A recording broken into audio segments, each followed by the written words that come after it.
rien faire, tiens, R pour rien, mais R comme respiration, regard, rythme, réflexion, routine aussi, pourquoi pas. On va commencer par le R de réflexion, savoir s'arrêter pour réfléchir à ce qu'on va faire, à ce qu'on va décider. Voilà, ça c'est une zone importante. Il y a 3 zones d'ailleurs dans la vie, il y a la zone de réflexion, je vais me redresser, il y a celle de décision et il y a celle d'action. Alors c'est simple, la réflexion c'est de prendre le temps, il faut savoir prendre le temps, les sportifs de haut niveau le font souvent malgré eux au moment de la blessure, lors d'un gros choc, d'une grosse interruption, une intervention chirurgicale derrière. Bien là, ils prennent le temps de la réflexion. Et je pense à notre ami Abdelatif Benazi qui avait une grosse blessure au genou. Ça avait fait la une de l'équipe, carrière terminée. Et pourtant, 18 mois après, quelque chose comme ça, il est vice-champion du monde. Alors il y a le R de routine. Ça, c'est pas de la routine. Changez vos habitudes. Sachez vous surprendre un petit peu pour travailler, je dirais, dans l'originalité. Soyez pas dans... On parlera de la force de l'habitude, mais la routine, vous savez, c'est quelque chose que recherche le sportif de haut niveau.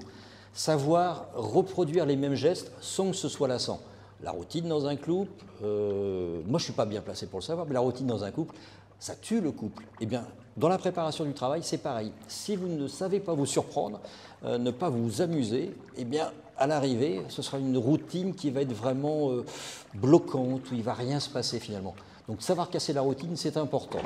J'ai envie de rentrer chez moi! Libérez-moi! J'en peux plus d'être ici!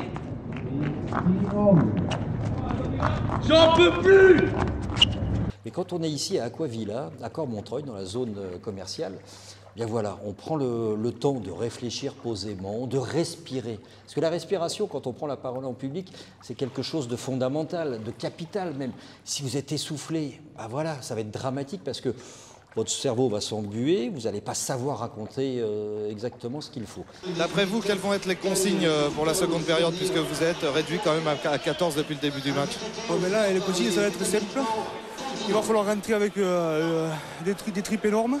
On va préparer les technico-tactiques, on va les troncher, puis voilà. Il y a des matchs où c'est...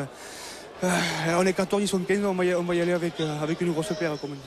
Et c'est vrai que la respiration, c'est quelque chose qu'il faut savoir travailler. Alors, on parle souvent de la colonne d'air, c'est mieux d'être debout. C'est sûr que vous n'allez pas a priori faire une conférence, même une intervention allongée comme ça sur une planche. Regardez, moi je suis tout tranquille ici. Je fais attention quand même, oui, Guillaume, pour le matériel, j'ai pas envie de mettre le micro à l'eau. Mais voilà, savoir respirer, c'est prendre son temps. Alors souvent, et vous le voyez pour les sportifs de haut niveau, ils respirent juste avant un point très important. Le rythme, il est capital. Il est capital dans cette respiration, mais aussi dans le phrasé. Vous n'allez pas débiter comme une mitraillette tous vos arguments. Il faut savoir prendre du temps. Regardez, moi je vais prendre du temps pour repartir au large. Voilà, je vais gérer, je vais réfléchir à ce que je vais faire. J'essaye de me caler proprement pour être avec vous. Alors, qu'est-ce qu'on a balayé? Le rythme, la réflexion. Qu'est-ce qu'on a d'autre? Je vais demander à mon souffleur. Tiens, regardez. Moi, ça me permet de profiter. Qu'est-ce qu'on a encore, Guillaume? Le regard. Tiens, le regard. Le regard, c'est quoi? Le regard, c'est celui que vous avez sur vous. Et le regard, voilà, il faut s'habituer au regard des autres. Alors, c'est toujours un petit peu anxiogène quand on est en public. Le regard des autres, il faut l'accepter. Il faut aussi l'apprivoiser. Si vous voyez qu'il est un petit peu dur avec vous, fuyez ces yeux-là et allez chercher quelqu'un qui est plutôt souriant, qui vous regarde avec bienveillance, avec un peu de rire, parce que c'est important, le R de rire, le rire dans la voix, c'est quelque chose aussi qui compte, ça s'entend. À la radio, si vous intervenez à la radio pour défendre votre projet ou raconter quelque chose, eh bien vous verrez qu'il faut savoir sourire. Et ce sourire-là, il va forcément s'entendre. 5 minutes later. Alors avec la lettre R, vous l'avez compris, il y a aussi le mot risque. Je ne l'ai pas encore trop employé pour le moment. On aurait pu s'en servir avec le N de noyade, mais autant attendre un endroit un peu sympathique. Le risque, c'est quoi? C'est ça, par exemple, c'est la noyade.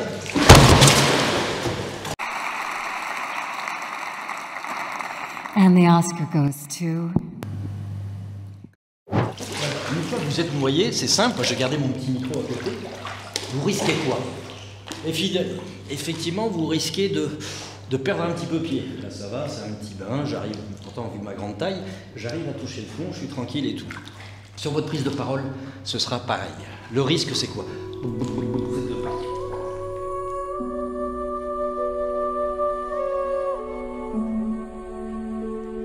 On l'a dit, R, c'est respirer, la respiration. Quand vous vous sentez partir, prenez votre temps, ne vous débattez pas n'importe comment, réfléchissez, la réflexion elle reprend tout son sens, et puis voilà, respirez profondément, tranquillement, soyez serein, ça va bien se passer.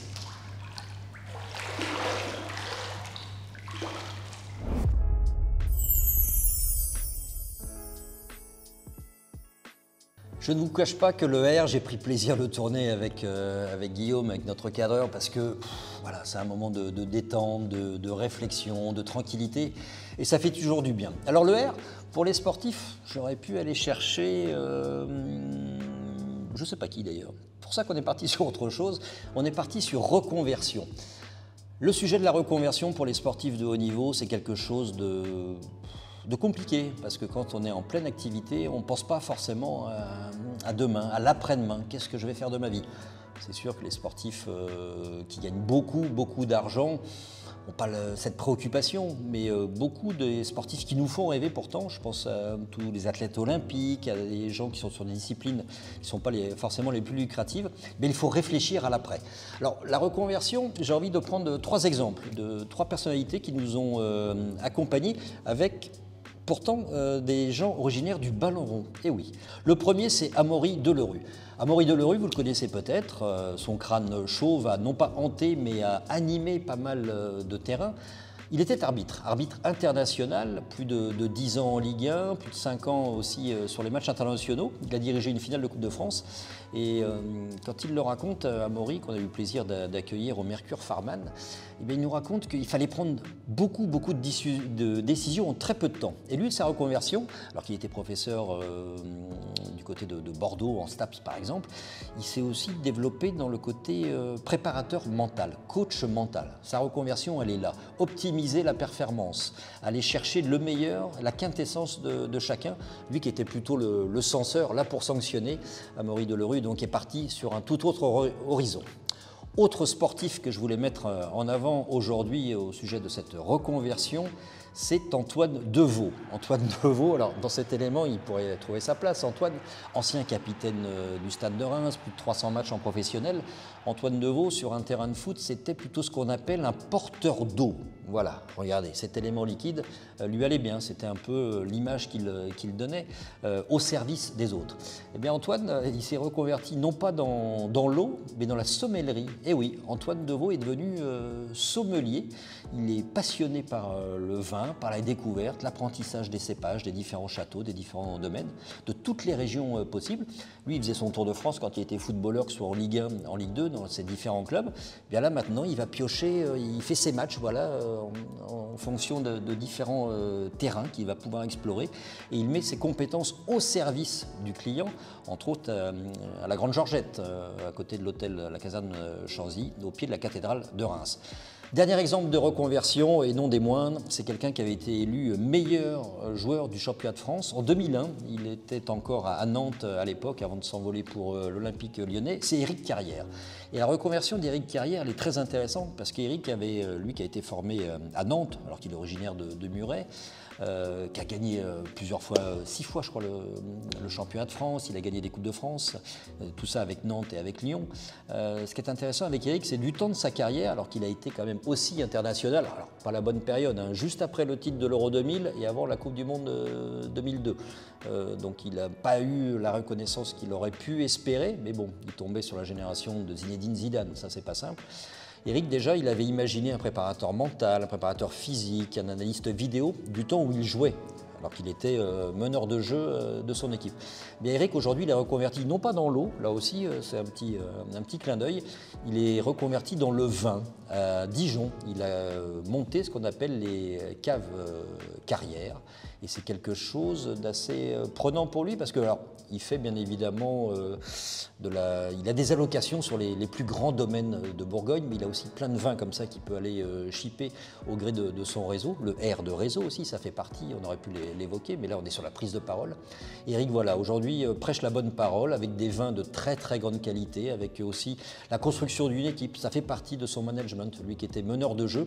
Aujourd'hui, il est meneur de sa team. Il a embauché d'ailleurs quelques anciens footballeurs autour de lui dans les caves Carrière à Dijon. Si vous passez par là, je vous encourage vraiment à partir à sa rencontre.